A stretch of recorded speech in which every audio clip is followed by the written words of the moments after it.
क्या हाल है गिज़ैब? दादी जान कहाँ है? वो अपने कमरे में है। ठीक है, भाभी के लिए जूस तैयार करती हूँ।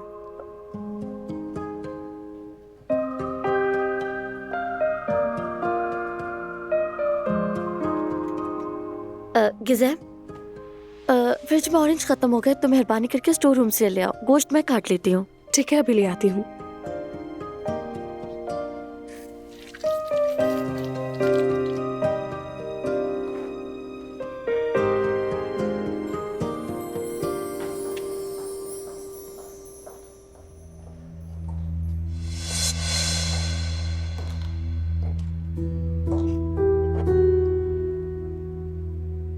तो तुम कसाई का काम भी जानती हो?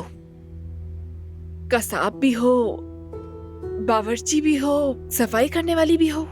मतलब कि 10 हुनर है तुम्हारे पास। माशाल्लाह। तुम्हारी ये आदत छूटती नहीं या तुम खुशी से करती हो? ज़ौक का काम है ना ये? हाँ, ज़ौक का काम है, इसमें बहस नहीं की जा सकती। वैसे अगर ज़ौक की बात की जाए तो फराद का ज़ौक काफी वसी है।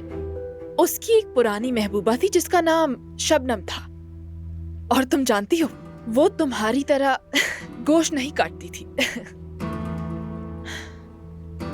बहुत खूबसूरत थी वो, लेकिन तुम उसके बरक्स हो हर लिहाज से।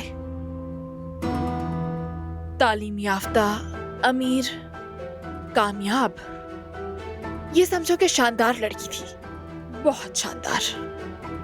अरे फराद तो उससे शादी करने वाला था, इसलिए तो मैं तुम्हें देखकर हैरान हुई कि उसने तुमसे शादी कर ली। तुम में ऐसा क्या देख लिया, मुझे ये बात समझ नहीं आई अब तक। समझ रही हो ना मैं क्या कहना चाह रही हूँ? समझ गई।